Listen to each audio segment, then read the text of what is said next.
नमो सिद्धार्णं नमो आयर्याणं नमो वज्झायाणं नमो लोये सव्यसाहूर्णं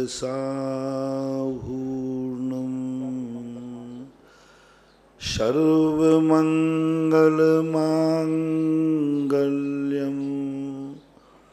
सर्वकल्याणकारकं प्रधानं सर्वधर्माणां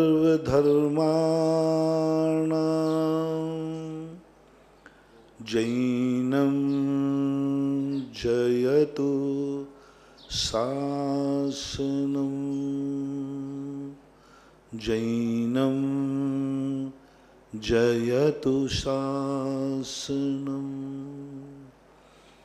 पंच परमेष्टि भगवान की जय हो। आचार्य श्री गुरुवर कुंद कुंद महाराज की जय हो। आचार्य श्री गुरुवर विद्यासागर महाराज की जय हो। परम पूज्य निर्यापक श्रवण मुनि पुंगव श्री सुधासागर जी महाराज की जय। पूज्य महासागर जी महाराज की जय। आचार्य संघ की जय। नमस्ते। चले अपन उस दुनिया में जिस दुनिया में अपन रहते हैं, सोचें उस दुनिया में जिस दुनिया में हमें पहुंचना है, क्योंकि जहां रहें वहां तो हैं ही, लेकिन कुछ हमें नई सोच भी रखना है कि कोई इसके अलावा भी कोई दुनिया है। यदि है तो पहुंचने का प्रयास करो, सोचो। जो हमारे पास है यही सब कुछ नहीं है, अभी बहुत कुछ दुनिया में है जो हमारे पास नहीं है। हम अपनी जिंदगी में कुछ पाकर के अहंकार न करें, क्योंकि हमारे पास जो कुछ है वो मात्र संतोष धारण करने लायक है, पूर्ण नहीं है। जितनी अच्छाइयाँ अपने में हैं, ये अच्छाइयाँ संतोष धारण करने लायक हैं, पूर्ण अच्छाई नहीं है। हम बहुत अच्छे हैं ऐसा कभी मत सोचना। हाँ, हम इतने अच्छे हैं जिस पर मुझे संतोष है कि हम अच्छे हैं। मैं मुनि हूँ ये नहीं सोचना कि मैं पूर्ण मुनि हूँ, लेकिन इतना जरूर है कि मुझे अपने मुनि व्रत पर संतोष है। संतोष धारण करने लायक है। अपन लोग कहते ना, अरे भाई जो है उसमें संतोष धारण करो, तो ये संतोष के लायक तो है, लेकिन इसको पूर्ण नहीं मानना। किसी भी अच्छाई के क्षेत्र में आप गृहस्थ हैं, आपके माता पिता हैं, बहुत अच्छे हैं, बहुत अच्छे हैं, लेकिन वो पूर्ण नहीं है, संतोष करने लायक है। पूर्ण माता पिता तो वो होते हैं जिस दिन हम किसी तीर्थंकर के बेटे बन जाएंगे। तीर्थंकर बन करके किसी माँ की गोदी में जन्मेंगे, वो पूर्ण पिता है, वो पूर्ण माँ है, वो अंतिम पिता है, वो अंतिम माँ है, वो सर्वोच्च पिता है, सर्वोच्च माँ है। अब इसके दो तरीके अपन अपनाना है। या तो हम कुछ ऐसे बेटे बने कि हम जब भी किसी के यहाँ जन्मे तीर्थंकर बन के जन्मे। तीर्थंकर पूर्ण बेटा होता है, पूर्ण बेटा होता है, पूर्ण बेटा, उससे बड़ा कोई बेटा होता नहीं। वो अपने आप में पूर्णता लिए हो, एक भी ऐसा गुण नहीं है जो बेटेपन का उसमें ना हो।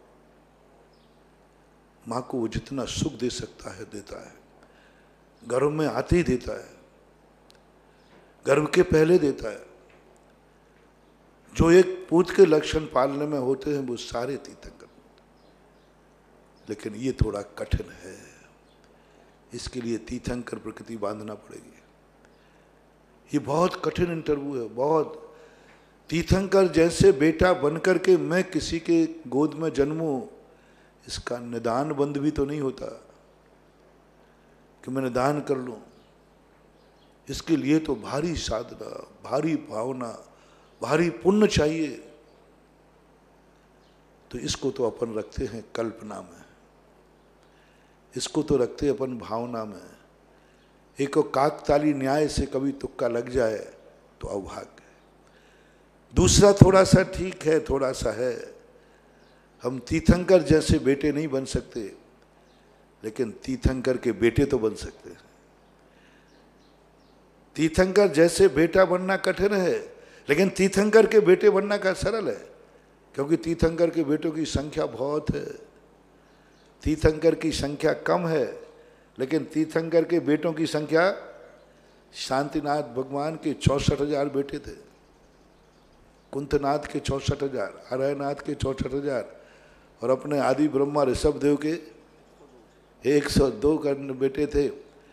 तो कम से कम ये तो कर ही सकते हो, उनमें तो नंबर अपन ले सकते हैं कि हम कभी मिलें तो हमें वो पूर्ण पिता मिले, पूर्ण पिता मिले, पूर्ण, जो पिता के गुणों से संपूर्ण हो। वो हमारी पूर्ण यात्रा है, वो हमारा सोच है, हमारा विचार है, हमारा लक्ष्य है।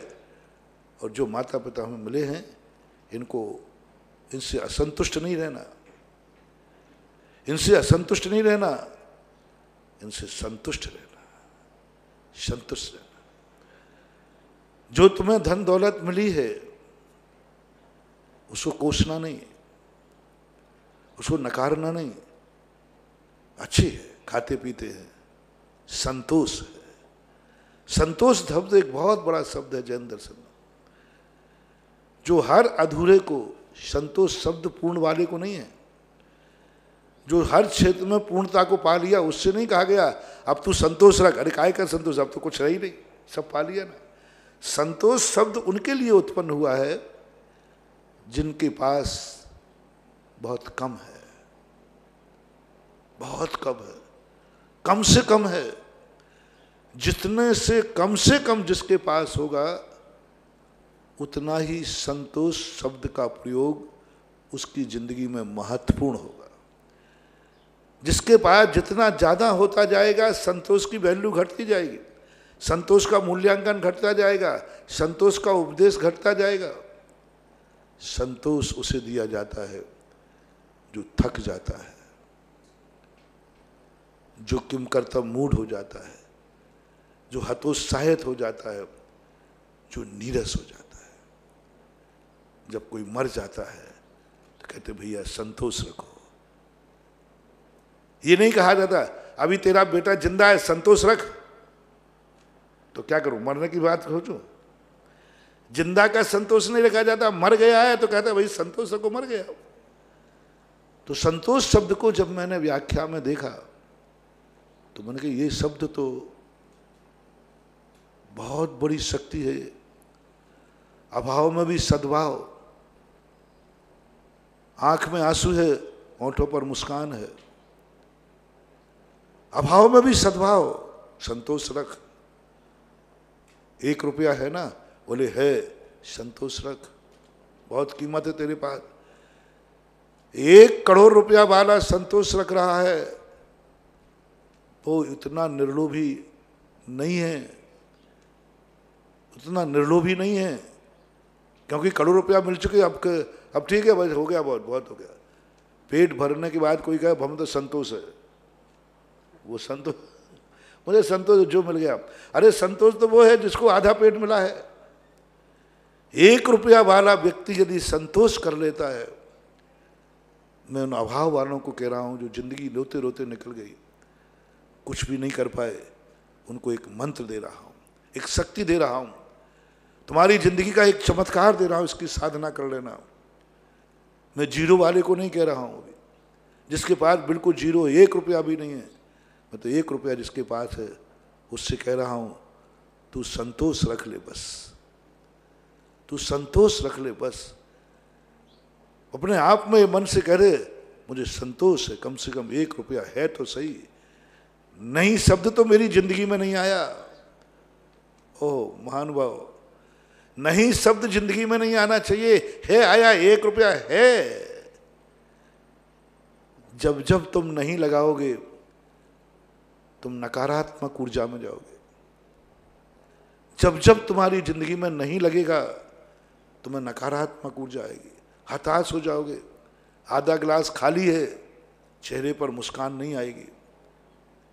अपनी जिंदगी में एक प्रयास करो, हर चीज को जितने भी तुम्हारी चाहते हैं उनमें है किस में लग रहा है। नहीं जिसमें लग रहा है, जीरो है, समझ लेना तुम्हारी जिंदगी बहुत बदतर है। तुम्हारे लिए मेरे पास कोई मंत्र नहीं है, मेरे पास कोई रास्ता नहीं है। तुम अपनी किस्मत से ही 1 नंबर तो तुम्हें लाना पड़ेगा। गुरु के पास शून्य है, भगवान के पास शून्य है, जिनवाणी के पास शून्य है, और तुम मेरे पास लेने आए हो। तुम्हारे पास क्या है? तुम्हारे पास क्या है?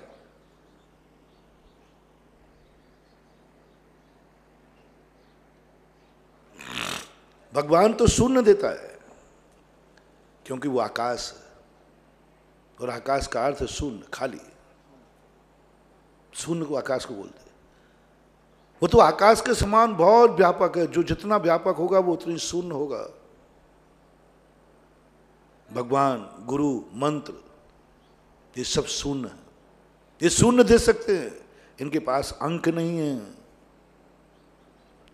इनके पास अंक नहीं है महानुभाव।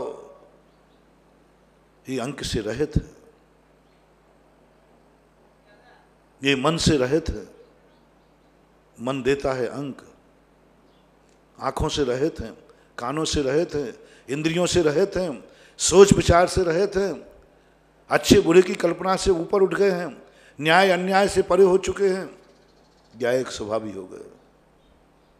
उनके हमारे आंसुओं पर, हमारे आंसुओं से, हमारी मुस्कानों से कोई फर्क नहीं पड़ना। हम मर मर के मर जाएं तो कोई फर्क, वे शून्य हो चुके हैं। जैसे अपन को शून्यता आ जाती ना, जड़ झुंझुनी आ जाती है, फिर कोई चोटियाँ ले, कुछ भी पर्स नहीं करता, कोई फर्क नहीं पड़ता। ऐसे ये जितनी महाशक्तियां हैं ये शून्य हो चुकी हैं। शून्य, एकदम शून्य, कुछ भी नहीं। उनको रंच मात भी दया है नहीं।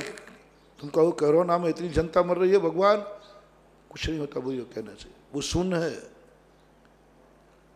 और अपन जाएंगे मांगने तो अपन को शून्य देगा। अब मैं भगवान और गुरु के पास जाने वालों से पूछ रहा हूं, 2 दिन से मैंने 2 दिन विगत में गुरु कैसा होना चाहिए, गुरु इतना होना चाहिए जो मैंने परसों बताए थे ना, कि हम पूरी जिंदगी लगा दें तो उस यश तक नहीं पहुंच पाए जहां तक गुरु पहुंच चुका है। जिस दिन हमने गुरु से दीक्षा ली, जिस दिन मेरा पहला दिन था कैसे को गुरु बनाना, उस दिन गुरु का इस युग में जितनी ऊंचाई पर पहुंचना था उसका अंतिम दिन था। बहुत बड़ी बात कही थी मैंने। गुरु उसको गुरु बनाओ जिसके गुरु का अंतिम दिन पहुंच गया है। अब इससे आगे कोई विकास नहीं हो सकता। जितना विकास करना था गुरु ने कर लिया। गुरु पूर्ण ऊंचाई पर बैठ गया है। ऐसे गुरु को खोजो। जो गुरु अभी अधूरा है, जो गुरु अभी रास्ते में है, जो गुरु को अभी कुछ करना बाकी है, वो गुरु तुम्हारे लिए कुछ नहीं दे पाएगा। वो अपना व्यापार चलाएगा कि तुम्हारा कुछ नहीं दे पाएगा, क्योंकि अभी वो अधूरा है, अतृप्त है। अभी उसको भी बहुत कुछ करने को बाकी है। वो गुरु ढूंढो तो सर्वोच्च अंतिम दिन, बस इससे आगे उसका कोई विकास नहीं। अब वो विश्राम में जाएगा, अब वो कृतकृत्य होगा, अब वो धन्य धन्य हो जाएगा।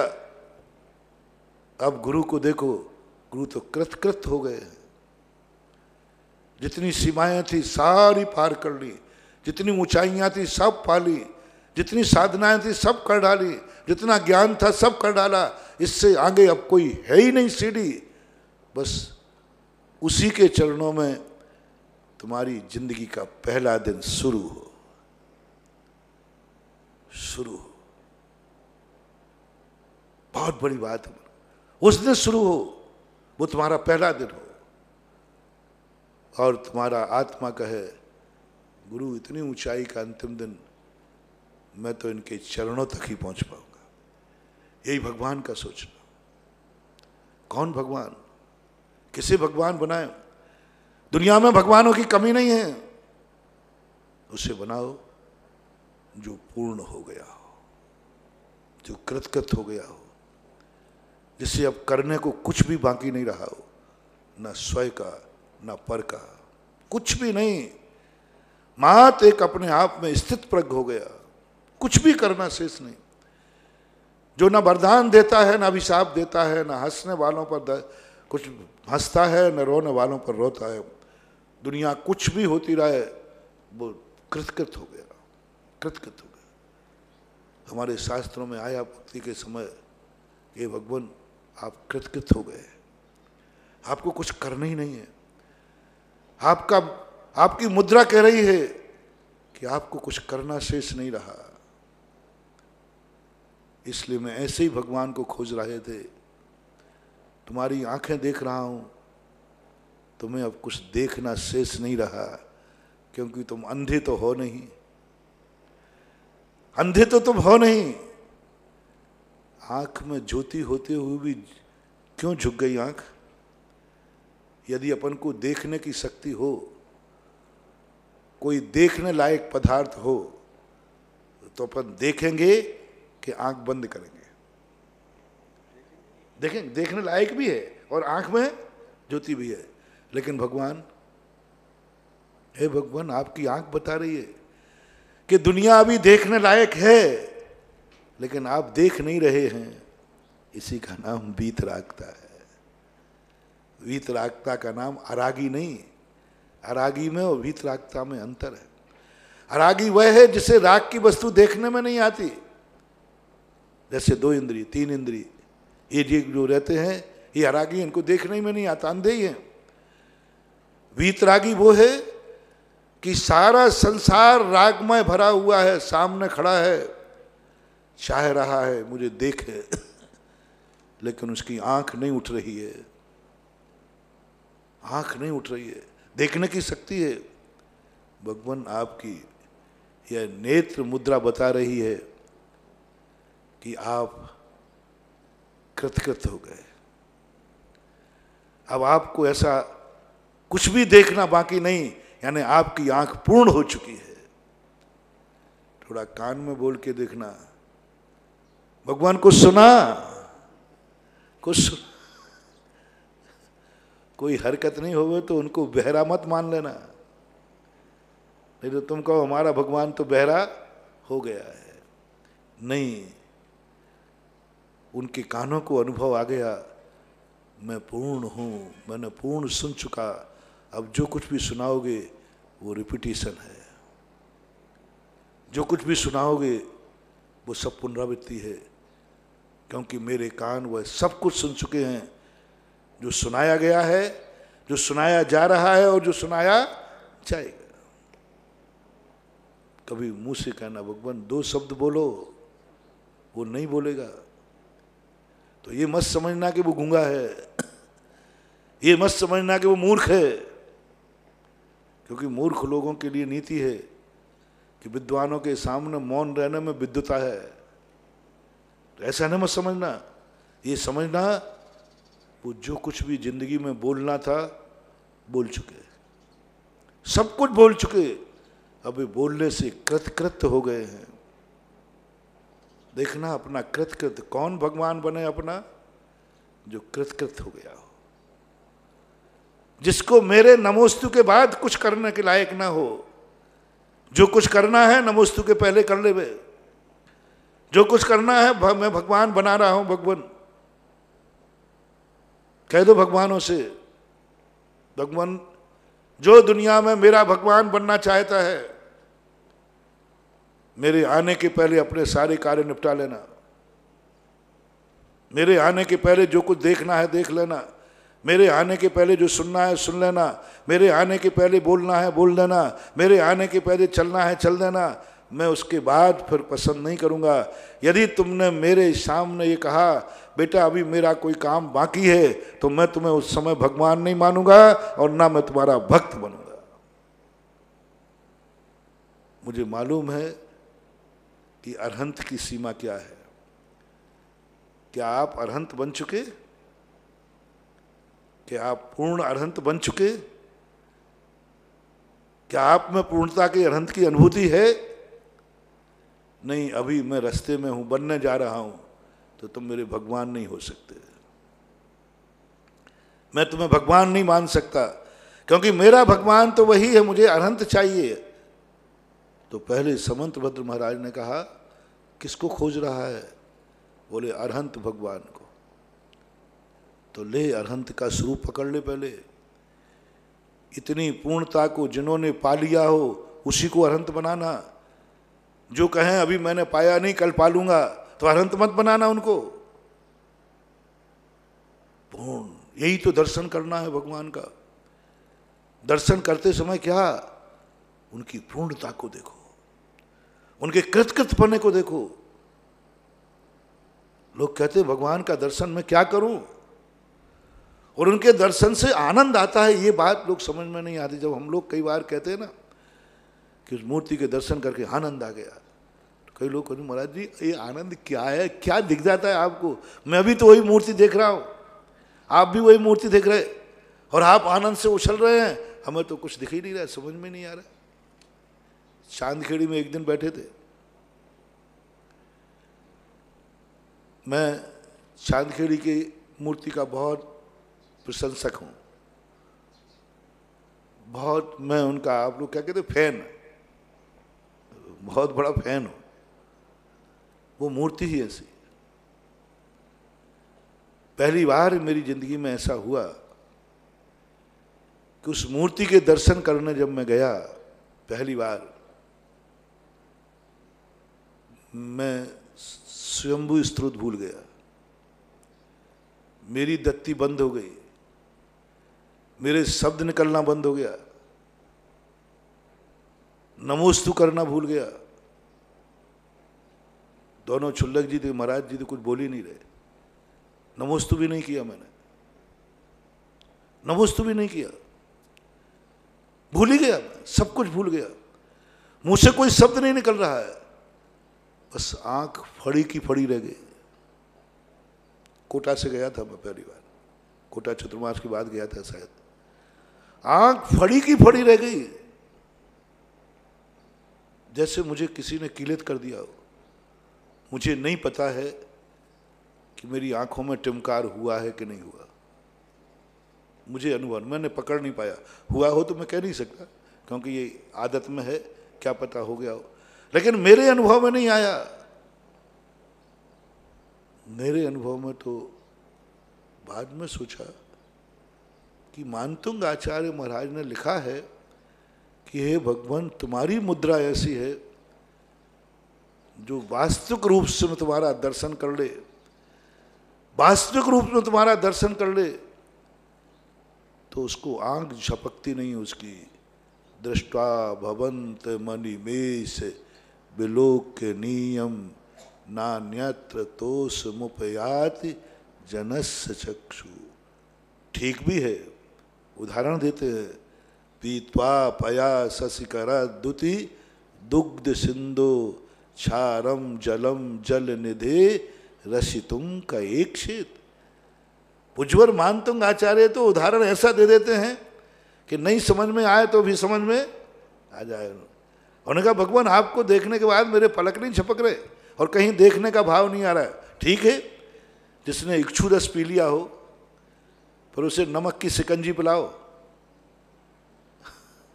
शिकंजी के ऊपर तो चल जाएगा, लेकिन इक्षु रस के ऊपर नमक का पानी पिलाओ तो क्या मिलेगा? है भगवान। और मुझे अब जब भी चिंतन आ जाता है, जब भी चिंतन आता है, जब भी मुझे चांदखेड़ी के भगवान याद आते हैं तब तक मुझे पहला दिन याद आ जाता है। वो दर्शन तो बहुत है हमारे, हम तो बहुत भगवानों के फैन हैं, तो हम तो फैन ही फैन हैं, अफैन तो कोई है ही नहीं, गलत तो है ही नहीं। लेकिन वहां की बता रहा हूं कि मैं स्तब्ध हो गया, ना मुंह से शब्द निकला, ना आंखें झपक रही हैं, हरकत नहीं हो रही है, बस रह गया यूं खड़े के खड़े रह गया, बिल्कुल किलित कर दिया हो जैसे, क्योंकि वो मूर्ति है ही ऐसी, संसार की सबसे ज्यादा सुंदर मूर्ति है, बिल्कुल सादा सिंपल है, कोई परिकर नहीं है, लेकिन अभी तक उस जैसी सुंदर मूर्ति, ध्यान रखना मैं हर मूर्ति की प्रशंसा करता हूं, उनका अलग अलग गुण, मैं एनर्जी की बात नहीं कर रहा हूं, एनर्जी की अलग बात है, प्रभाव की अलग बात है, प्राचीनता की अलग बात है, अभी मैं सौंदर्य की बात कर रहा हूं। विश्व में आज भी सबसे ज्यादा सुंदर आकर्षक मूर्ति, मैंने बहुत प्रयास किया उस जैसी मूर्ति बनाने का, इसी बिजौलिया के अंदर मैंने कारीगर को किमिक्षिक वरदान देने की बात सोची थी, तो जो पैसा मांगेगा वो दूंगा, तू पैसा बोलना मत, तू चांदखेड़ी की 2 कॉपी बना दे। उसने भी अहंकार किया, महाराज पैसा मनमाना लूंगा, मैंने क्या धुलाऊंगा, पर हुबहू 2 कॉपी बना के देना। बोले महाराज 2 कॉपी दूंगा। वो चांदखेड़ी गया, देख के आया, फोटो लेके आया और बिजौलिया के लिए बनाया। उस कोने में सुपार्शनाथ भगवान है ना, सुपार्शनाथ भगवान, वो मूर्ति बनाई उसने, शिल्पी ने। और बनाने के बाद मैंने कहा अब तू बता कौन सी है, उसने मुझे नमोस्तु कर लिया, महाराज मैं फेल हो गया, नहीं बना पाया। आज भी मैं सारे दुनिया के शिल्पियों से कह रहा हूं कि चांदखेड़ी भगवान के, आदिनाथ भगवान की मूर्ति का कोई दूसरी मूर्ति बना के दिखा देवे, मैं आज भी उनके लिए प्रसन्न होकर के और एक रूप में आनंद सी बौछार कर दूंगा। हर शिल्पी फेल हो रहा है, हुबहू चाहिए, हुबहू, कुछ भी नहीं, जैसा है वैसा ही, साइज भी वही, आकार भी वही, सब कुछ वही होना चाहिए। अभी तक तो कोई शिल्पी सामने नहीं आ पाया। वो मूर्ति झूलती है, वो पहला दिन झूलता है, और कई बार जब भी मुझे चांदखेड़ी की बात याद आती है, मैं भाव विभोर होकर के उस पहले दिन की घटना, क्योंकि वो मेरे ऊपर छाप है, वो मेरी अमिट छाप है, और वही मुझे कई बार ध्यान करता हूं तो मुझे तो वही, उसके बाद बहुत दर्शन किए मैंने, महीनों रहा हूं वहां, लेकिन और किसी दिन की छवि मेरी आंखों में नहीं है, और किसी दिन की छवि मेरी दृष्टि में नहीं है। बहुत किए दर्शन, मुझे याद नहीं है कैसे देखा, लेकिन वो पहले दिन की छवि याद है। महानुभाव, संसार की सर्वश्रेष्ठ सौंदर्य का एक प्रतिबिंब, एक ऐसी स्थितियां जिसको देखते ही बनता है। सारे संसार के लोगों से मेरा कहना है, एक बार मरने के पहले चांदखेड़ी के आदिनाथ भगवान की और सौंदर्यमय मूर्ति का दर्शन करके जरूर मरना, क्योंकि अपनी आंखें गुणों पर कम टिकती हैं। यदि कोई, मैं आपसे पूछता हूं, ये कोई काला कलूटा लंगड़ा लूड़ा कैसा भी है और गुणों का संपन्न है, गुणों से परिपूर्ण है, तो तुम्हें उसका देखने का भाव नहीं होगा। ऐसा आता है कि एक अष्टावक्र नाम के कोई हुए, वो एक बार बताते किसी सभा में पहुंच, उनके आंख टेढ़े थे, हाँ, पहुंचने के बाद बताते सारी सभा हंस गई। हंसते वक्त अष्टावक्र बोले, क्या मैं चमारों की सभा में आया हूं? राजा घबरा गया कि बात क्या है। बोले यहाँ सब लोगों की दृष्टि मेरे शरीर पर पड़ रही है, चमड़ी पे पड़ रही है, मेरे गुणों पर नहीं है। स्वभाव है, मैं नकार नहीं रहा हूं।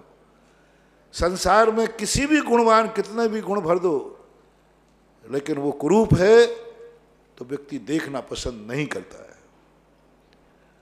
और दूसरी तरफ देखना, सारे दुर्गुण भरे पड़े हैं, लेकिन सौंदर्य यदि उसके अंदर है तो सुंदरता को हर व्यक्ति की आंख उठ जाती है। कुछ गलत तो नहीं बोल दिया?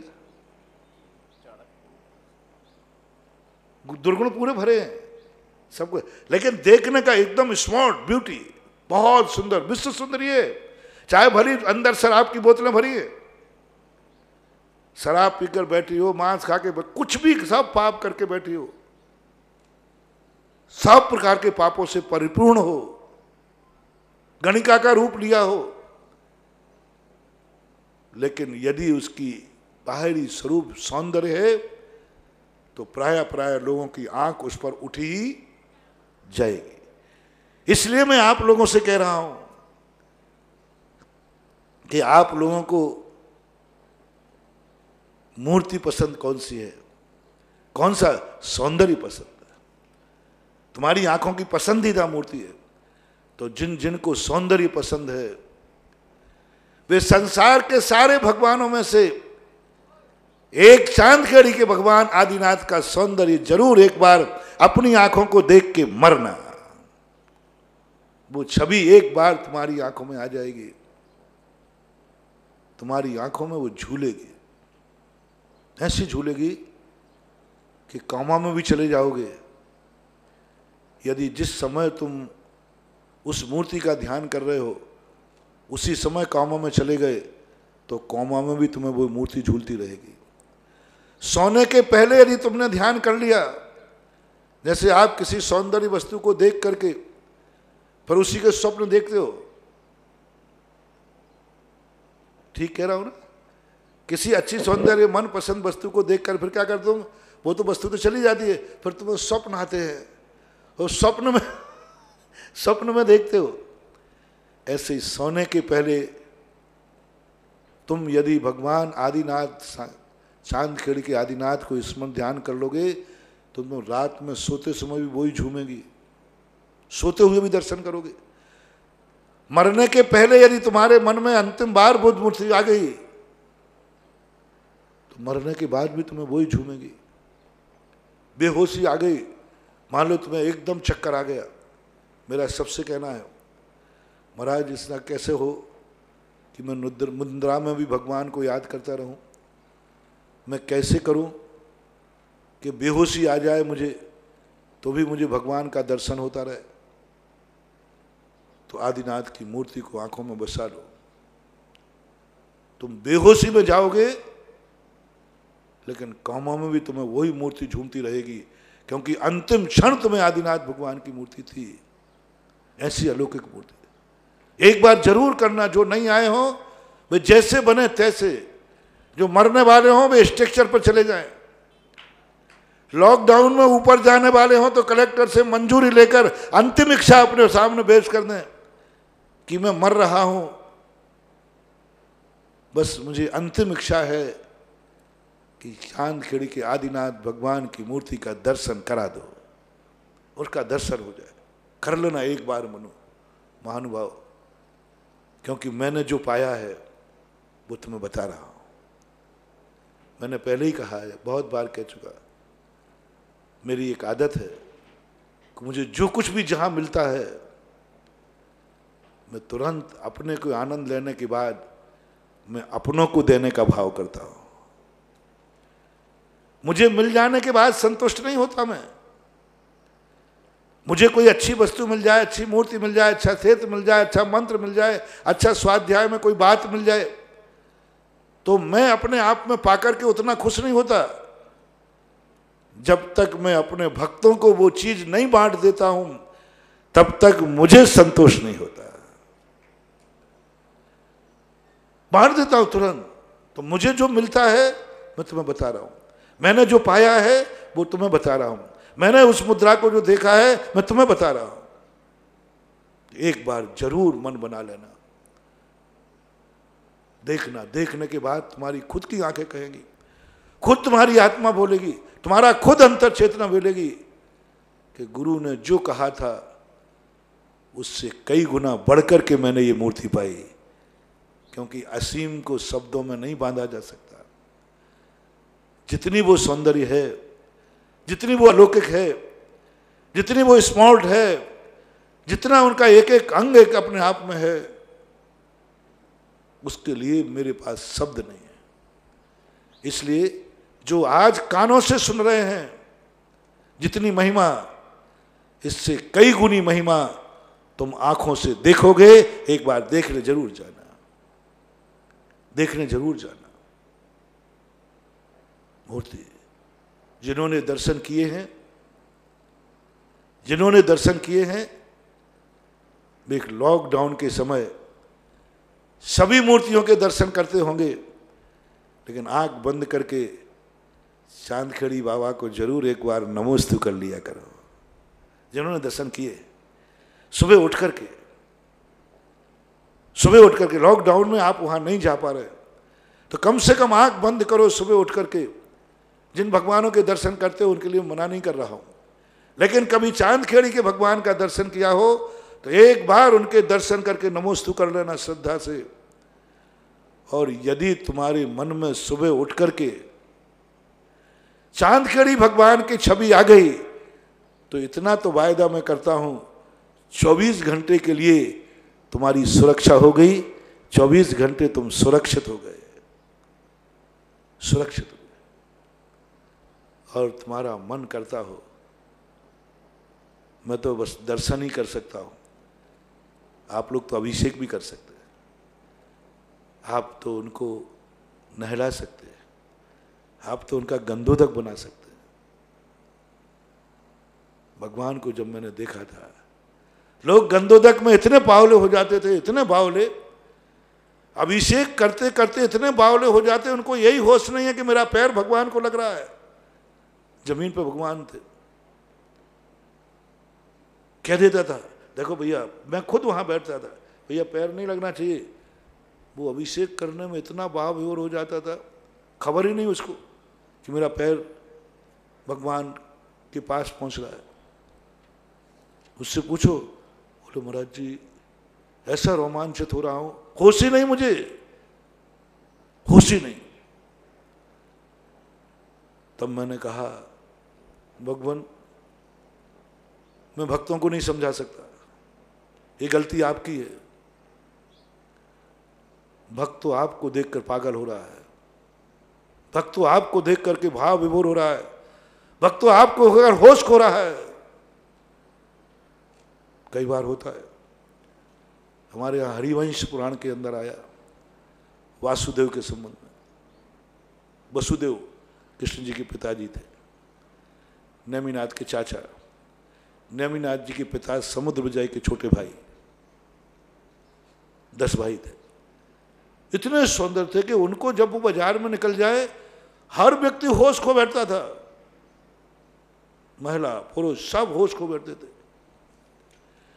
इतना होश खो बैठते थे कि जब वो निकल जाए तो पानी भरने वाली महिला मटकी में रस्सी बांधने के अपने बेटे के गले में रस्सी बांध के कुएं में डाल देती थी, होश नहीं रहता। ऐसा वर्णन किया है। अंत में समुद्र विजय आदि ने सोचा कि दुनिया को तो नहीं रोक पाऊंगा, खूब समझा कि दुनिया तो नहीं मानने वाली, क्योंकि बेटे ही इतना सुंदर है। फिर उन्होंने बेटे को ही पाबंदी लगा दी, बेटे को एक बाहन में कैद कर दिया उद्यान में। बेटे को पता चला, वो सब आगे घटना है। यानी उस समय समुद्र में नेमिनाथ जी के पिताजी बड़े थे, उन्होंने कहा जनता को नहीं रोक सकते, इसी को रोको, इसी को रोको, यही रखना चाहिए। ऐसे ही मैंने कहा भगवान आपने बहुत बड़ी गलती की है, इसलिए आपका अभिनय तो होगा, लोग आपका अभिनय तो करेंगे, ऊपर जल ढालेंगे और नीचे पैरों से आपका अभिनय होगा। क्यों होगा मेरा? मैंने कहा ये गलती आपकी, आप इतने सुंदर क्यों हैं? ये गलती आपकी है, मैं क्या करूं? आप इतने अच्छे नहीं होते, ना लोग इस पे आप पे झूमते, ना आप पे भाव विभोर होते और ना मदहोश होते। तो भगवान कहते हैं मैं क्या करूं? मैंने कहा आप ही कृपा करो, ऊंचे उठो, आप ही ऊंचे उठिए, आप ही अपना स्थान बदलिए। तो उन्होंने कहा मैं तो स्थान बदलने वाला नहीं हूं। लोगों को पता चला तो लोगों का महाराज जी इस स्थान को आप नहीं बदल सकते। जिस समय ये मूर्ति आई थी हाथियों से खींची गई थी, क्योंकि वो मूर्ति 12 पार्टी से आई थी और सांगोद जा रही थी। किशन जी मड़िया सांगोद के थे, दीवान थे। लेकिन वो उसी नदी में रुक गई, जिस चट्टान पर रुकी है आज भी वहीं रुकी है, आप कुछ नहीं कर सकते। लोगों ने मुझे बहुत डराया, बोले महाराज जी व्यर्थ करना है आपका। अब मैं बड़ों को मनाना जानता हूँ, छोटों को तो मेरे से नहीं बनता भाई। देखो मैं थोड़ा सा इतनी बुद्धि नहीं रखता हूँ, छोटों को मनाने की मेरे में ताकत नहीं है। आप लोगों को मैं मनवा पाऊंगा ये मैं नहीं कह सकता, लेकिन कोई बड़े लोग हों उनको मनाना हो तो मैं जानता हूं मनाना। बड़े लोग, जितने बड़े लोग हों उनको मनाना जानता हूं, क्योंकि बड़े लोगों को मनाना कुछ नहीं है, छोटे लोगों को मनाना बहुत मुश्किल है, बहुत मुश्किल है, नहीं मानते। बड़े लोगों को मनाना इतना सरल है, इतना सरल है। बड़े लोगों का गुस्सा, नीति लगा प्रणाम पर्यंत, कितना सरल हो गया। अब छोटे को कैसे मना, उसके पैर पड़ूं क्या? उसमें भी वो नहीं मानने वाला। दशरथ ने कह के पैर तो पड़ लिए, नहीं माना। छोटे के पैर पड़ लो, मना लो, कुछ भी करो, उसकी जिद है तो नहीं मानना।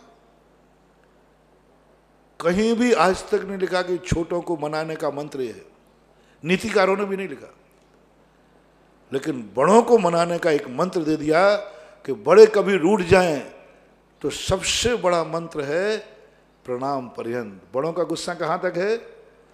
पाए लागे भगवान, पाए लागे गुरु जी, पाए, बस इतने ही तो कहना है। क्या चरणों की धूल बन जाओ, मिट जाओ, चरणों में झुक जाओ, कुछ मत बोलो, कुछ मत करो, झुक जाओ। तो बड़ों को मनाना मैं जानता हूं। मैंने कहा श्राप को कमेटी वालों तुम लोग मान जाओ तो भगवान को तो मैं मना लूंगा, क्योंकि तुम लोग कमेटी वाले हो, अनुमति नहीं दोगे तो मैं क्या करूंगा। मैं कभी भी किसी क्षेत्र पर कमेटी के विरुद्ध कार्य नहीं करता, कभी नहीं करता।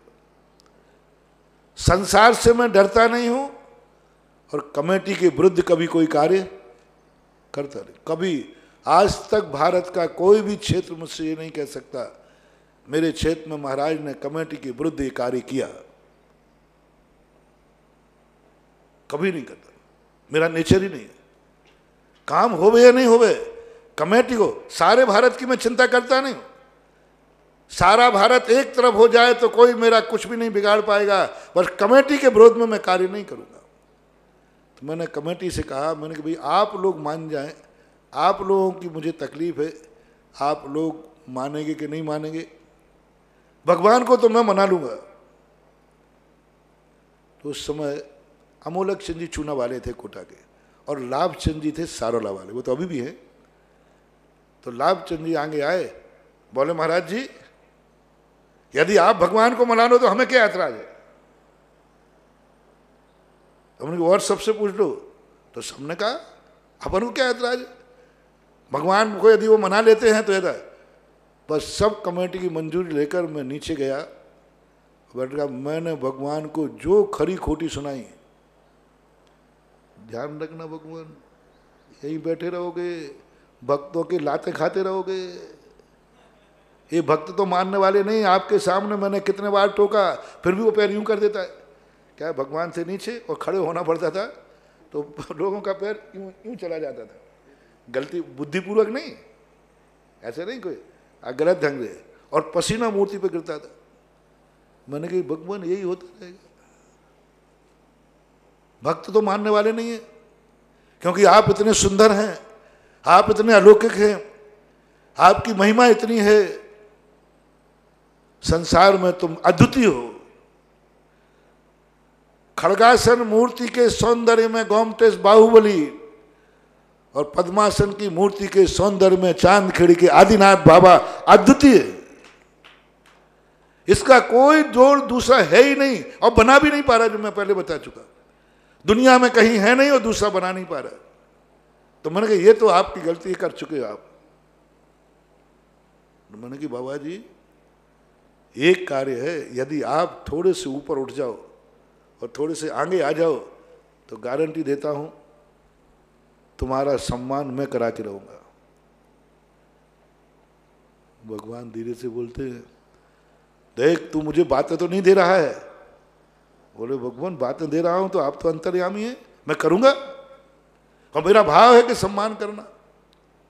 मैं आपका सम्मान अपमान देख नहीं पाता। आप बीम के नीचे बैठे और भक्तों के पैर लगते हैं। भगवान ने ऐसा आवाज दिलाया, वो भाषा तुम नहीं समझ पाओगे, प्रवचन की भाषा तो मैं सुना रहा हूं। भगवान ने ऐसा कहा, तेरी जो मर्जी आए सो कर, तू जो करेगा वही मैं करूंगा। और मैंने रात में 5 लोग थे हम लोग, पूरी रात वहां बैठे मूर्ति को उठाने के लिए। मूर्ति टसकी मस होने वाले। 5:30 बजे मूर्ति को देखा, मैंने यूं हाथ लगाया और 5 लोग थे, कहा मूर्ति खिसक करके आ गई और फिर नीचे तलघर करके नीचे कमल लगा दिया। आज भगवान नाभि से ऊपर हो गए। ऐसी मूर्ति हुई। आज सम्मान हो रहा है उसका, आज इज्जत के साथ। आज जो भी शांति धारा करने जाते हैं, भगवान का विनय भी होता है, अभिषेक भी होता है। इसलिए मैं लॉकडाउन के समय कहना चाह रहा हूं सबसे कि उस मूर्ति को याद करो घर में बैठे बैठे। और जब याद करते करते तुम्हें आनंद आ जाए तो कोई बात नहीं, तुम भली पहुंच पाओ या नहीं पहुंच पाओ, तुम समाचार भेजो कि उस सर्व संसार की सर्व सुंदर, सर्व अलौकिक, जो पलकों को झपकाना भी भुला देती है, ऐसी मूर्ति पर आज का अभिषेक मेरी तरफ से कर दो। ऐसी संकट की घड़ी में, ऐसी संकट की घड़ी में जहां तुम भगवान के पास भी नहीं जा पा रहे, कृत नहीं कर पा रहे हो, कारित करो। और कारित करके उसका गंधोदक आंख बंद करके ऐसे बैठ जाओ जैसे तुम सामने बैठे हो। और ऐसी मूर्ति को देख करके आप करके देखो। आज ही सारे लोग जो जो प्रवचन सुन रहे हैं, आज सुबह उठ करके उस मूर्ति का जिन्होंने दर्शन किया है, उसका दर्शन आंख बंद करके 2 मिनट कर लें। और 24 घंटे वो इतनी सगुन है, इतनी मांगलिक है। अंदर की ताकत नहीं बता रहा हूं, अभी बाह्य मंगल बता रहा हूं। कितने गुणों से संपन्न हो, बाहर से कुरूप हो, तो दर्शन उसे मंगल नहीं कहा, मंगल रूप नहीं कहा। क्योंकि आंखों से अमंगल है, क्योंकि वो कुरूप है, अंधा है, काना है, गुणों से भरा पड़ा है। गुणों से भरा पड़ना होने से मांगलिक नहीं हो गया। जो मूर्ति, जो जिसका बाहर वैभव मांगलिक होता है,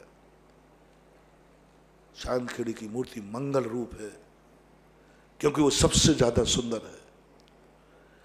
और सौंदर्य क्यों मंगली माना गया? क्यों कहा जाता है कि जितना अपन सौंदर्य रूप देखते हैं वह एक अंदर अलग आनंद मंगल रूप है। हर व्यक्ति ऐसे संकट के समय पर 24 घंटे मंगलमय निकालना चाहता है, तो सुबह उठ करके आदिनाथ भगवान के उस सुंदर रूप का जरूर दर्शन करो। मैं तो प्रतिदिन करता ही हूं। मेरा तो सुबह उठते ही ना जाने कितनी मूर्तियां हैं जिनका स्मरण करके ही मैं अन्य कार्य शुरू करता हूं। लेकिन आज प्रसंग आ गया है, तो मैंने कहा ना, जो मैं पाता हूं तुम्हें भी देने का मन करता है। आज तुम सुबह उठ करके किसी भी कार्य करते समय आप उस सौंदर्य का जो भंडार है, मूर्ति है, उसको स्मरण करके कार्य करना। देखना आपका सगुन, आपका मांगलिक कितना होता है। आप देख के स्तब्ध रह जाएंगे कि अब सगुन जो गलत होने वाला था, ये सगुन कैसे हो गया, सगुन कैसे हो गया। तो वह मूर्ति देखने में भी सगुन है, क्योंकि पूर्ण अपने आप में पूर्ण सौंदर्य लिए हुए है। मूर्ति में जितना सौंदर्य होना चाहिए, जितना सौंदर्य होना चाहिए आज के युग में, वो पूर्ण सौंदर्य है चांदखेड़ी के आदिनाथ भगवान जो तलघर में विराजमान है।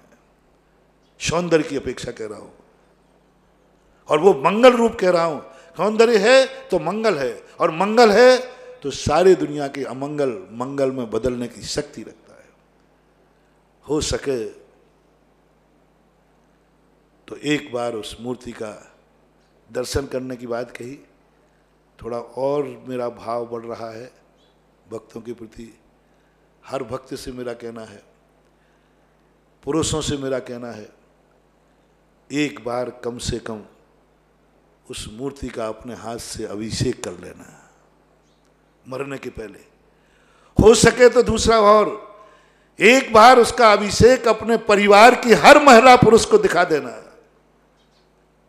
दादी भी यदि मरी नहीं हो तो मरने के पहले उससे कह देना, दादी माँ, मेरे गुरु ने कहा है कि मरने के पहले चांदखेड़ी के आदिनाथ भगवान के दर्शन कर ले। नहीं किए हो तो दादी को करा के उसको विदा करना कि देख ले, एक बार एक मूर्ति को देख के मर। महिलाओं को एक बार जरूर, दुनिया की यात्राएं तुम कराओ या नहीं कराओ, हर पुरुष को, हर भक्त को मेरा कहना है, एक बार अपने परिवार की सारी महिलाओं को भगवान का दर्शन और अभिषेक दिखा देना। बस तुम्हारा परिवार सामने बैठा हो, एक उस मूर्ति का अभिषेक करा देना,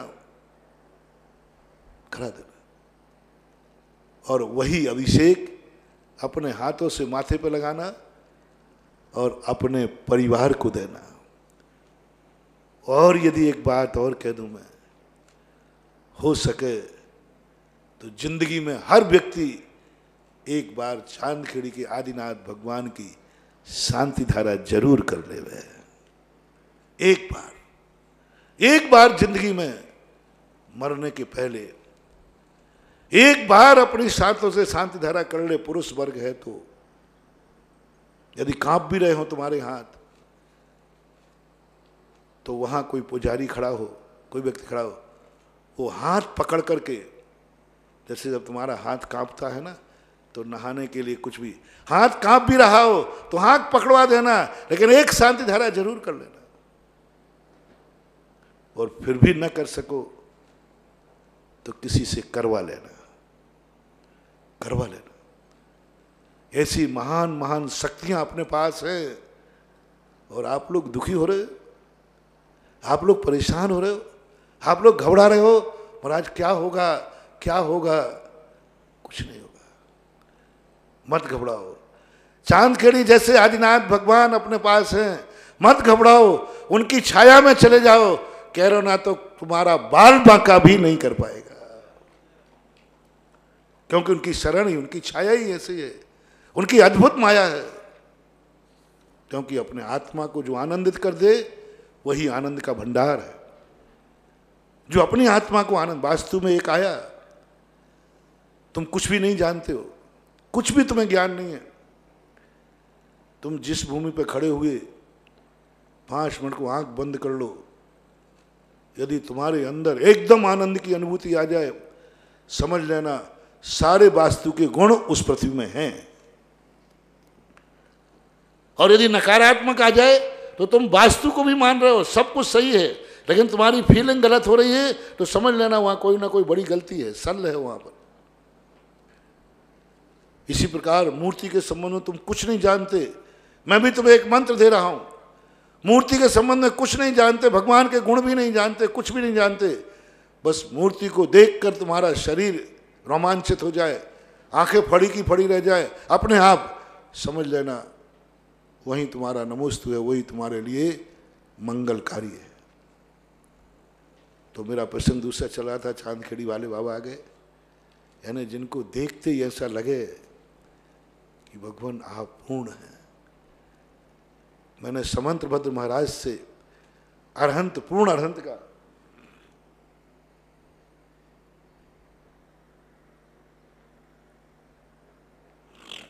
पूर्ण अरहंत का स्वरूप मैंने जान लिया है।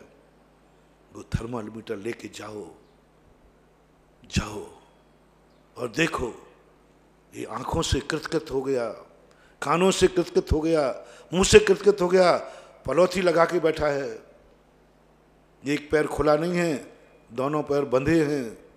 इसका अर्थ है ये जितनी यात्राएं करना था कर चुका, अब कोई यात्रा इसको शेष नहीं है। ये पैरों से भी कृतकृत हो गया, यात्रा से कृतकृत हो गया, सारी जन्नत, सारे धाम, सारी सिकरजी, सारे तीर्थ इसने कर लिए, तभी तो ये पलौथी लगा के बैठे। और हाथ पे हाथ रखने का अर्थ क्या?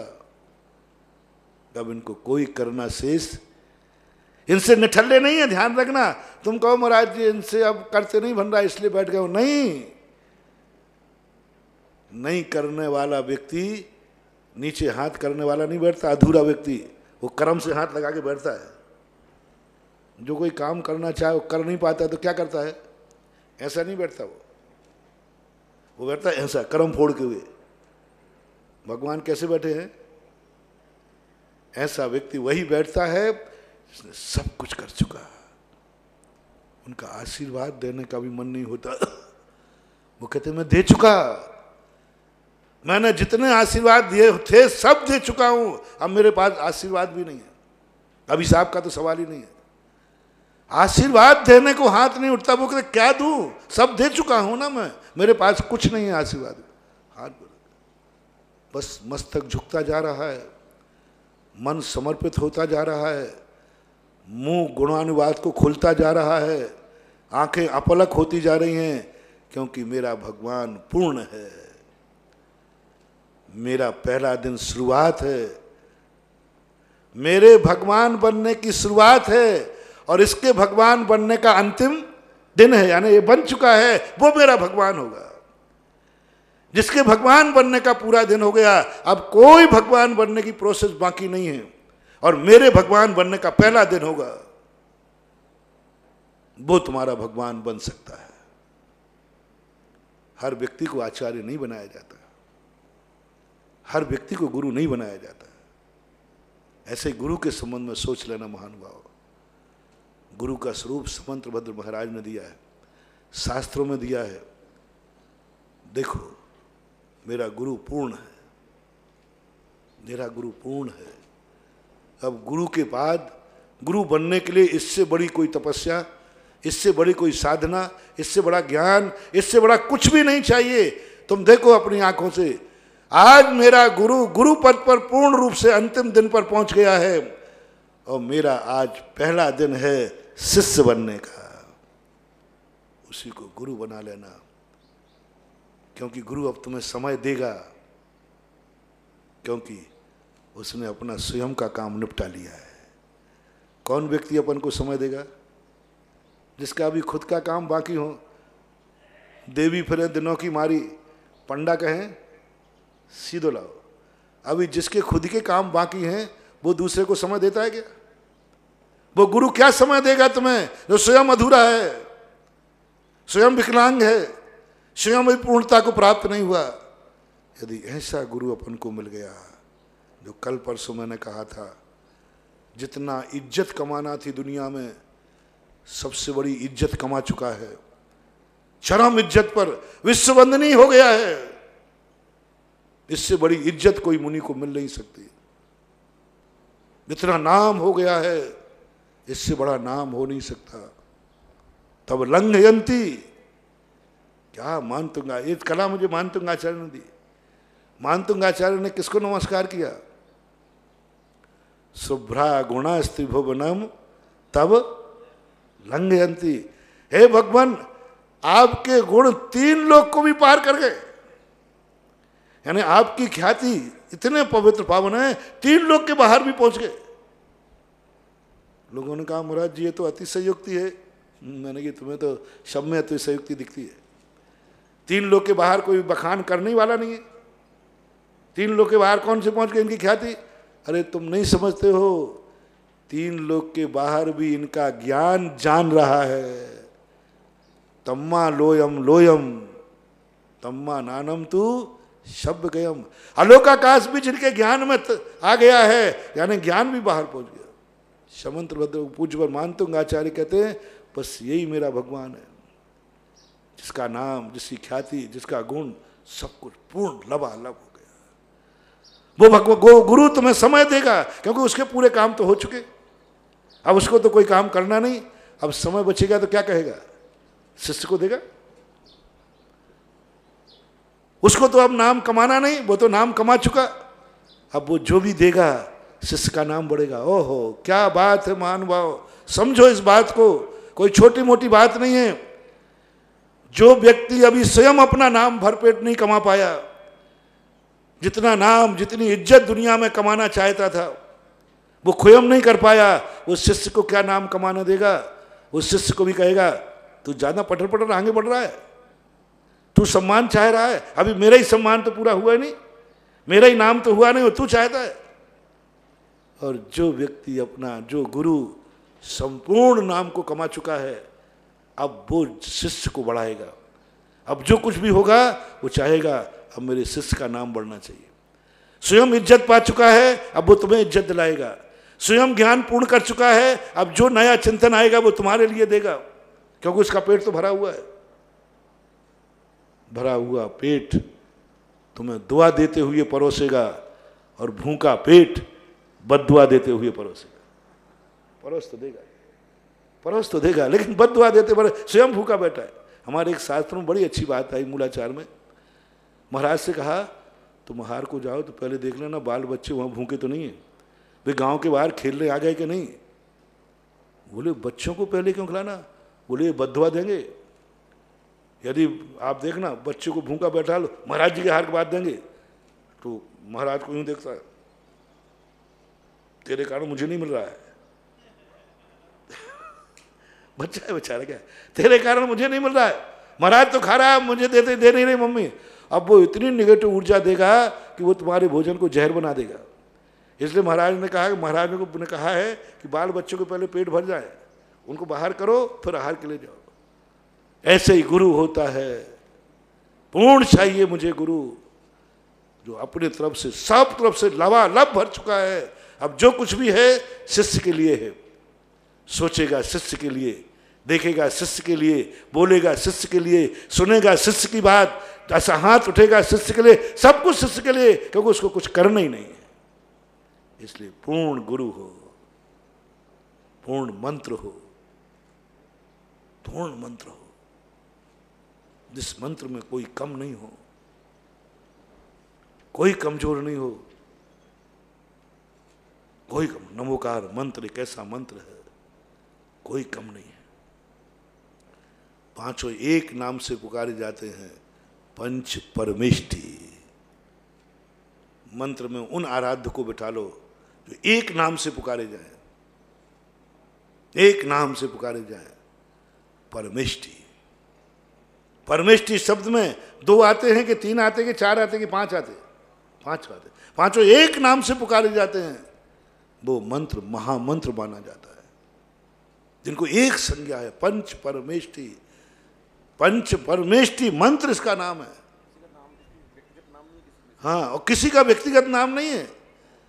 पांच परमेष्टि ये मंत्र महामंत्र है, क्योंकि ये पूर्ण है, कोई इसमें कम नहीं। सब एक ही जाप की अपेक्षा देखा जाए, पांचों परमेष्टि बराबर हैं, कोई अंतर नहीं है जपने में, कोई अंतर नहीं है पूजा में, कोई अंतर नहीं है नमस्कार में, सबको एक ही पद नमोस्तु।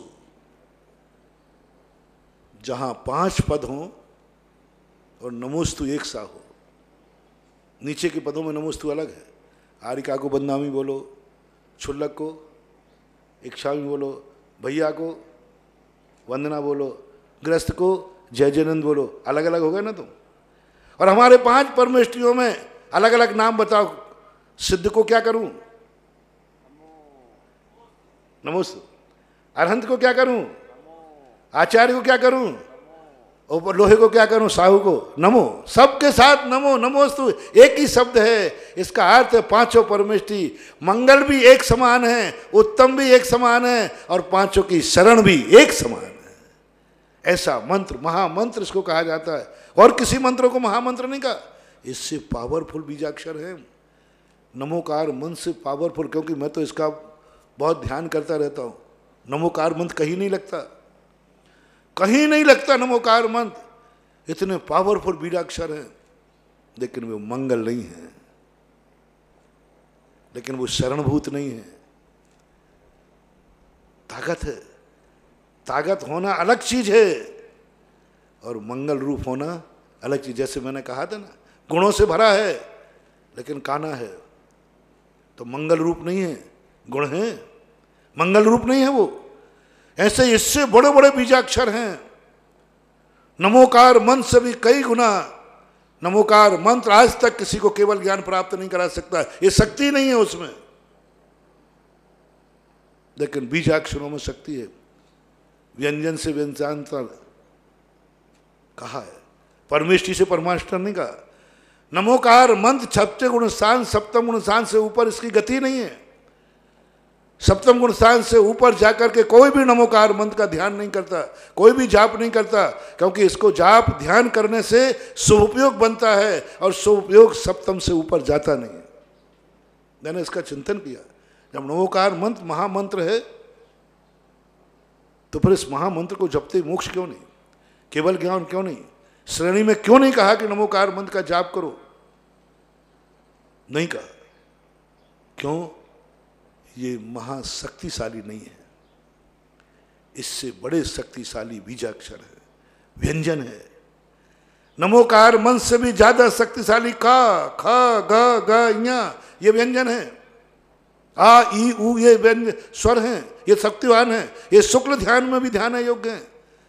पंच परमेष्टि मंत्र का ध्यान करेंगे तो हम शुभोपयोगी कहलाएंगे, धर्म ध्यानी कहलाएंगे, और बीजाक्षरों का ध्यान करेंगे तो हमारी योग्यता है तो हम शुक्ल ध्यानी कहलाएंगे, शुद्धोपयोगी कहलाएंगे। पृथकत्व वितर्क विचार नाम के शुक्ल ध्यान को जब मैं चिंतन कर रहा था, एकत्व वितर्क विचार शुक्ल ध्यान को जब मैं सोच रहा था, तब मैंने कहा कि यहाँ पंच परमेष्टि क्यों नहीं आ रहे? अनंत का ध्यान करो, शुद्धों का ध्यान करो, आचार्य परमेष्टि का ध्यान करो। नहीं, उन्हें करोगे तो नीचे शुभोपयोग में जाओगे, पंच परमेष्टि में जाओ करोगे तो शुभोपयोग में जाएगा, शुद्ध उपयोग नहीं मिलेगा। तो फिर मैं क्या करूं? व्यंजन को। तब मैंने उन दोनों शुक्ल ध्यानों को जब देखा तो उन दोनों शुक्ल ध्यानों में व्यंजन का ध्यान करने से शुक्ल ध्यान मिलता है, शुद्ध उपयोग मिलता है। इसलिए नमोकार मंत्र से मोक्ष नहीं मिलने वाला, नमोकार मंत्र से शुद्धोपयोग नहीं मिलने वाला, वो शक्तिहीन है मोक्ष देने में। लेकिन ध्यान रखना, मैं जो विशेषता बता रहा हूं मैं तुम्हारे लिए बता रहा हूं, वे बीजाक्षर तुम्हारे लिए मंगल स्वरूप नहीं है। तुम्हारा मंगल नमोकार मंत्र से होगा, तुम्हारा मंगल बीजाक्षर से नहीं होगा।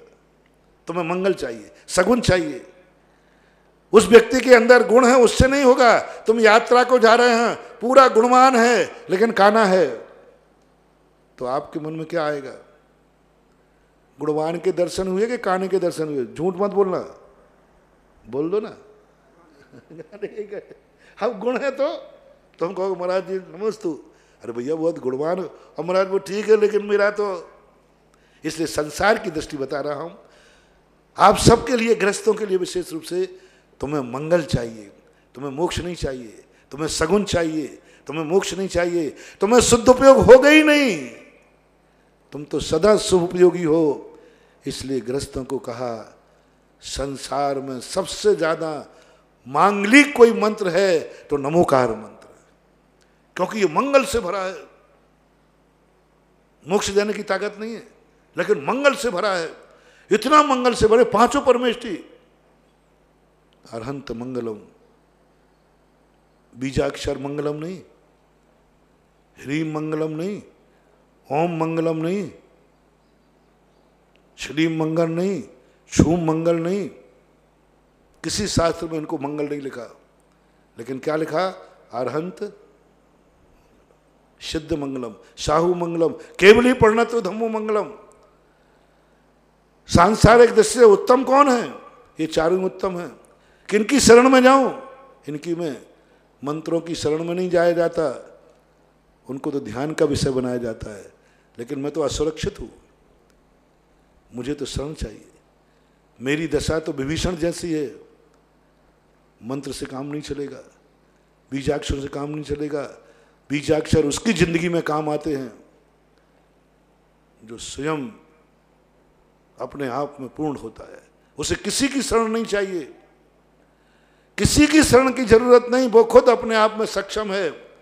उसे नमोकार मंत्र नहीं चाहिए, उन्हें इनकी शरण, वो बीजाक्षरों का ध्यान करे। लेकिन अपन लोग तो, खास तौर से आप लोग तो, आप लोगों की दशा तो विभीषण जैसी है। आप लोग तो ठुकराए हुए हो, आपके तो घर के भाइयों ने लात मार दी है। आपको तो इस संसार, घर का भाई है ना अपना, ये सब संसार, आप तो ठुकराए हुए हो। आपका तो दुश्मन है, पड़ोसी तो है ही, आपका घर में दुश्मन है, और तो और तुम्हारा मन दुश्मन है, तुम्हारा सोच दुश्मन है, तुम्हारी क्रियाएं दुश्मन है। कितने दुश्मन है बोलो तुम्हारे? तुम्हारा खुद का मन दुश्मन है, वही तुम्हारा सगा नहीं है। तुम्हारा सोच दुश्मन है, तुम्हारा कर्म दुश्मन है, तुम्हारी परिस्थितियां दुश्मन है।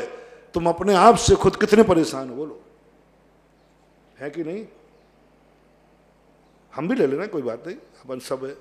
अपन लोग थोड़े हम कम हैं, तुम जाना थोड़े हम कम, तुम बोलो तुम कितने लोग हैं जो अपने आप खुद से परेशान है? कोई को आंखों से कम दिख रहा है, आंखों से परेशान, कोई का रंग काला है तो उससे परेशान, किसी के पास मन उल्टा चलता है उससे परेशान। कितनी परेशानी खुद की। कोई परिवार से परेशान, कोई पड़ोसी से परेशान। तुम तो ठुकराए हुए हो। संसार में रहने वाला व्यक्ति, सप्तम गुण स्थान तक रहने वाला व्यक्ति कहीं ना कहीं अपनों से ठुकराया हुआ है। अपने से कुशलेषु अनादरः प्रमादा। छठे गुण स्थान में प्रमाद में किसने ला दिया? खुद ही आ गया। खुद से परेशान है मुनि, खुद से परेशान है, खुद से, अपने आप से। तो जिंदगी में जब तुम अपने लोगों से तुम ठुकराए जा रहे हो, अपने लोगों से परेशान हो, तो तुम बीजाक्षरों से कुछ नहीं पा पाओगे। तुम्हें चाहिए शरण देने वाला। कौन शरण दे सकता है? कौन शरण दे सकता है? अरहंत शरणम। बोलो तुम्हें किसी की शरण चाहिए कि अपने आप में तुम समर्थ हो? और नहीं महाराज, तो फिर शरण अरहंत शरणम, सिद्ध शरणम, साहु शरणम, केवली परिणतो धम्मो शरणम भगवज्जामि। धर्म क्या है? अहिंसा परम धर्म। बड़ी अच्छी परिभाषाएं बनाई हैं धर्मों की। सर्वहार में हमारे लिए सर्वश्रेष्ठ क्या है? ये चार। हमारी जिंदगी में पग पर अपशकुन है। घर से बाहर निकलते ही कोई निकल गया, अपशकुन। भगवान महाराज, हमारी जिंदगी में तो अपशकुन ही है। घर से निकले, पता नहीं कौन खाली बाल्टी लेके निकल आए, खाली तमड़ी लेके निकल जाए। घर से निकले, पता नहीं बिल्ली रास्ता काट जाए। कितने अपशकुन हैं। किन किन को रोकोगे? किस किस को रोकोगे? रोक ही नहीं सकते। तो फिर अपन को चाहिए ऐसा जो अपशकुन को सगुन में बदल दे। तो बोलो अरहंत मंगलम, सिद्ध मंगलम, साहु मंगलम, केवली परिणतो धम्मो मंगलम। बस ये मंगल रूप मानो।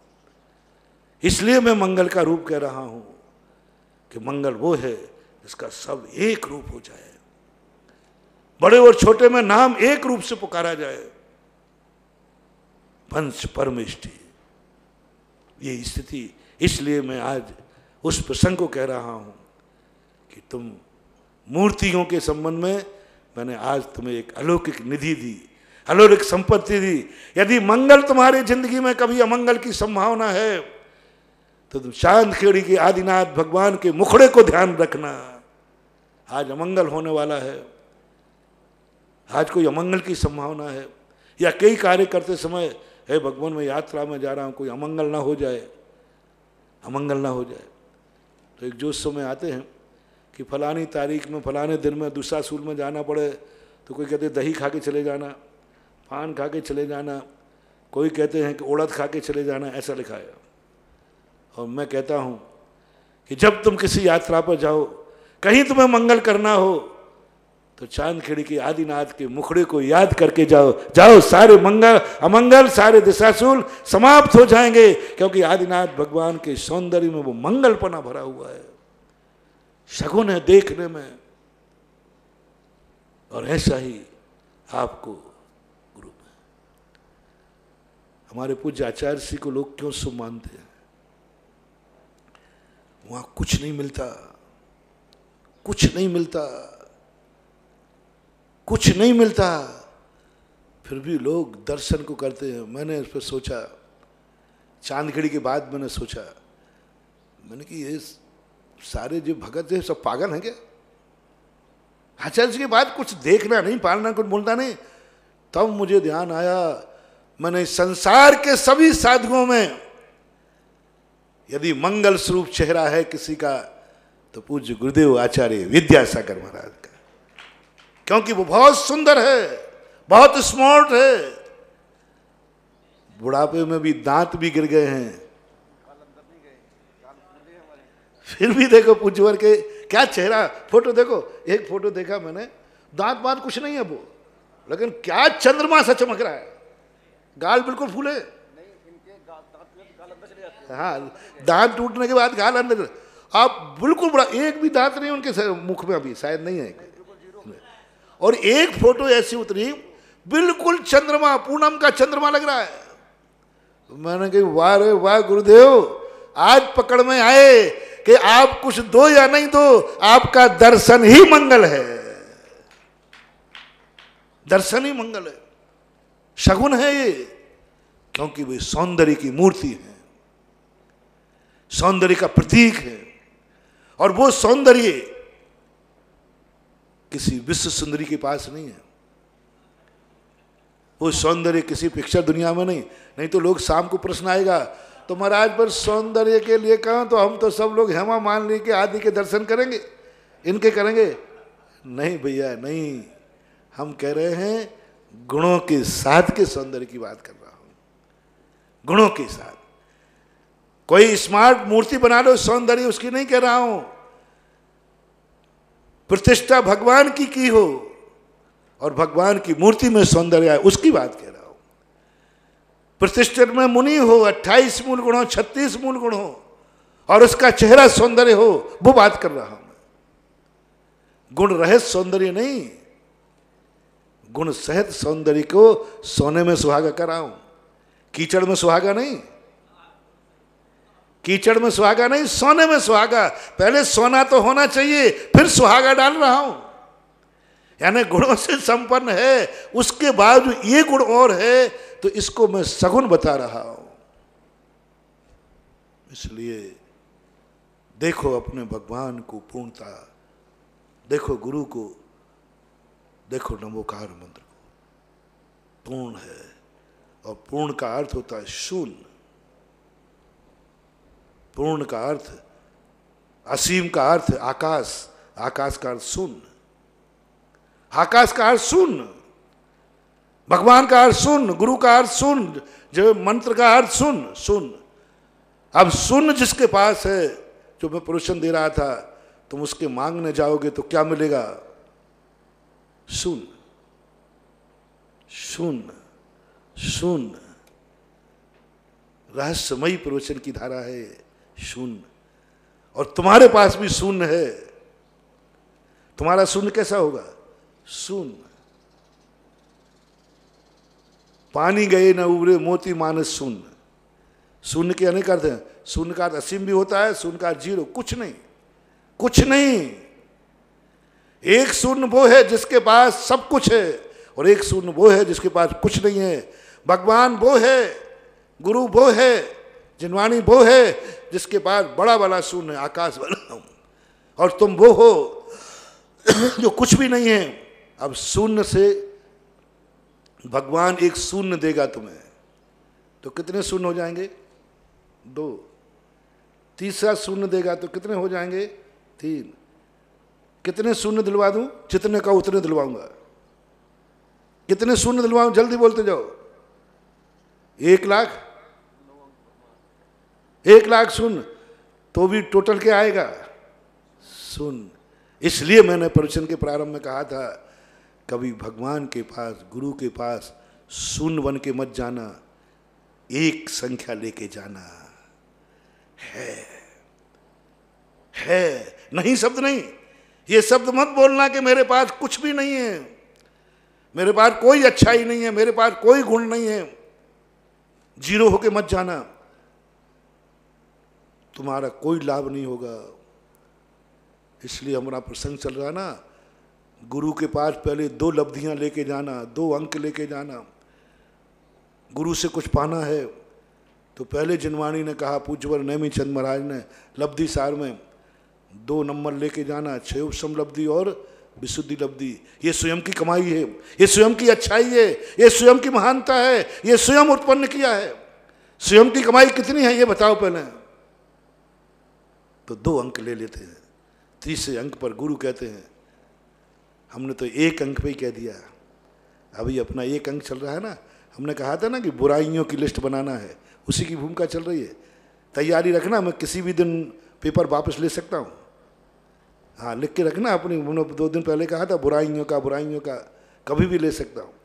अभी ये कह रहा हूँ, तो अभी मेरा कहना है, बस है शब्द ढूंढो तुम्हारी जिंदगी में, क्या है तुम्हारे पास? संतोष की महिमा सबसे ज्यादा वो जिसके पास 1 रुपया है और उसके मुंह से निकला मुझे संतोष है, 1 गुण है मुझे संतोष है, मेरे पिता में 1 गुण है मुझे संतोष है, मेरे भाई में 1 गुण है मुझे संतोष है, मेरी जाति में 1 गुण है संतोष है। कुछ भी जहां भी हो, और फिर वो 1 लेकर के है लेके जाना, ना लेके मत जाना मंदिर में, भगवान के पास, गुरु के पास। गुरु पूछेंगे क्या है, बोले 1 है। गुरु 1 के बाद शून्य देगा तो क्या हो जाएगा? गुरु देगा तो शून्य, लेकिन 1 के बाद शून्य लोगे तो 10 हो जाओगे, दूसरा शून्य मिलेगा तो 100 हो जाओगे, और जितने शून्य बढ़ते जाएंगे, संख्या दहाई, सैकड़ा, हजार, लाख, करोड़, बढ़ने तो शून्य, भगवान दिए जाएंगे शून्य शून्य, और तू लिए जाना। ये सारा कमाल शून्य का है कि 1 का है? ये सारा कमाल जो 1 पे शून्य शून्य, अरे ये तो लॉटरी हो गई, बहुत 1 करोड़ पे पहुंच गया, से सारा कमाल शून्य का है कि 1 का? और 1 हटा दो तो, और 1 जोड़ दो तो, बस ये है कला भगवानों से शून्य लेने की। भगवान कुछ नहीं देते हैं, पक्का है नहीं देते, तो 1 लेके जा, वो शून्य तुझे दहाई सैकड़ों पर पहुंचा देगा। लेकिन पहले तुम देखो, क्या तुम्हें 1 की अनुभूति है? पर 1 को पूर्ण मत मानना, मैंने पहले ही कहा, अपन को पूर्ण नहीं मानना, लेकिन मैं संतोष के लायक हूं, मैं जहां हूं संतुष्ट हूं, पूर्ण नहीं हूं। मैं जहां हूं संतुष्ट हूं, पूर्ण नहीं हूं, यह तो निर्णय करना। यदि पूर्णता की अनुभूति हो गई तो विकास रुक जाएगा, और संतोष नहीं करोगे तो दुखी में चले जाओगे। इसलिए संतोष धारण करो अपने जीवन में, है शब्द की अनुभूति करो, सो हम, यही है, मैं हूं, मैं हूं। कितने हो सवाल इसका नहीं है, सवाल है अस्थि, विधि, मालिक। 1 रुपये का मालिक सही, मालिक हूं। दर्द मत बनो, ना शब्द लेके मत जाओ, ये लेके जाओ मैं हूं, 1 रुपये का हूं, लेकिन मालिक तो, मालिक से मालिक की रिश्तेदारी होती है जी। नौकर और मालिक रिश्तेदारी नहीं बनेगी, मालिक की मालिक। कौन है तू? मेरे से रिश्तेदारी बनाने आगा? साहब मालिक हूं। तुम भी मालिक है? हाँ साहब 1 रुपये का मालिक हूं। अरे भली तुम 1 रुपया, एक बार कहा था ना मैंने कि भली तुम 1 करोड़ रुपया महीना वेतन पा रहे हो और एक सब्जी का ठेला लगा रहा है, लेकिन उससे पूछेगा ठेले का मालिक कौन? वो कहेगा ठेले का मालिक मैं हूं। और 1 करोड़ वाला क्या कह रहा है? मैं यहां नौकर हूं। टाइटल क्या मिला? 1 करोड़ की कीमत है कि टाइटल की कीमत है। दुनिया यही तो नहीं समझ पा रही है महावीर स्वामी की वाणी, दुनिया तो यही तो नहीं समझ पा रही ऋषभ देव की वाणी। ऋषभ देव ने 60 कर्म में नौकरी क्यों नहीं सिखाया? 60 कर्म में क्यों नहीं सिखाया कि नौकरी कैसे करना चाहिए? कोई उपदेश। आजीविका के साधन पूछ रहे थे, आजीविका के पूरे साधनों में नौकरी का साधन नहीं बताया। गजब की बात, नौकरी का साधन नहीं बताया आजीविका में। क्यों? शिल्पी बता दिया, मजदूरी करना बता दिया, जूते बुनना बता दिया, लकड़ी बनाना बता दिया, सब बता दिया। उनका कर्म करो, कर्म, नौकरी मत करो, कर्म करो, कर्म, मालिक बनो, मालिक। व्यापार को छोटा बड़ा मत मानो, ये देखो मैं छोटा भी है लेकिन मालिक हूं। अर्थ को मुख्यता मत दो, करोड़ रुपया भी आने के बाद भी पैकेज तुम्हारा करोड़ रुपए का है, फिर भी तुम्हारी गिनती नौकरों में आएगी। तुमने आत्मा के स्वाभिमान को नष्ट कर दिया है। एक धन दौलत के अंधे ने तुम्हारे स्वाभिमान को खो दिया कि तुम एक नौकर हो। अपनी औकात में रहो। नौकर कभी भी गर्दन उठा के नहीं जी सकता, नौकर कभी गर्दन उठा के नहीं जी सकता, नौकर कभी भी शांति से सो नहीं सकता, और नौकर कभी भी नहीं हो सकता। महानुभाव, वो सब्जी का ठेला वाला, एक छोटी सी परचूनी की दुकान वाला, एक छोटा सा व्यापार करने वाला भी मालिक है। वो गर्व से कहता है मैं इस दुकान का मालिक हूं, मैं इस हाथ ठेले का मालिक हूं।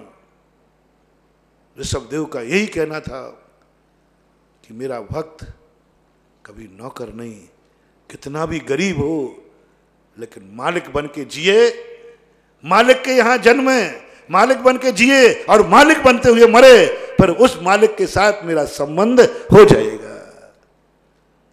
बड़े आदमी नौकरों से बात नहीं करते। भगवान बहुत बड़ा है रे, गुरु बहुत बड़ा है, धर्म बहुत बड़ा है, तुम थोड़े से बड़े बन जाओ। ये नहीं देखा जाएगा। वहां क्लास देखी जाती है, ये नहीं देखा जाता कि 33 नंबर है कि कितने नंबर हैं। वहां जब कहा जाएगा मालिक मालिक एक तरफ आ जाओ, जो जो मालिक हों वो एक तरफ आ जाएं, जो जो नौकर हों वो एक तरफ जाएं। ये बंटवारा जब कुदरत करेगी तो तुम किसकी लाइन में होगे? किसकी लाइन में? 1 करोड़ रुपया का वो लोग कहां खड़ा होगा नौकर में, और हाथ ठेला वाला कहां खड़ा होगा? मालिक की लाइन में खड़ा होगा। और जब वहां टल गए ये मालिक की सभा है और ये नौकरों की सभा है, उस समय तुम्हारा क्या होगा? इसलिए अर्थ की तरफ मत देखो, अपनी मलकियत की तरफ देखो। और अपन कहे मैं 1 रुपए का मालिक हूं, मैं 1 रुपया मेरी जिंदगी में है, मेरे हाथ में 1 रोटी है, मेरे शरीर पर 1 कपड़ा है, मेरे पास एक झोपड़ी है लेकिन किराए की नहीं है। एक टूटा सा मकान भी अपना होता है तो अपना ही कहलाता है, किराया तो किराया।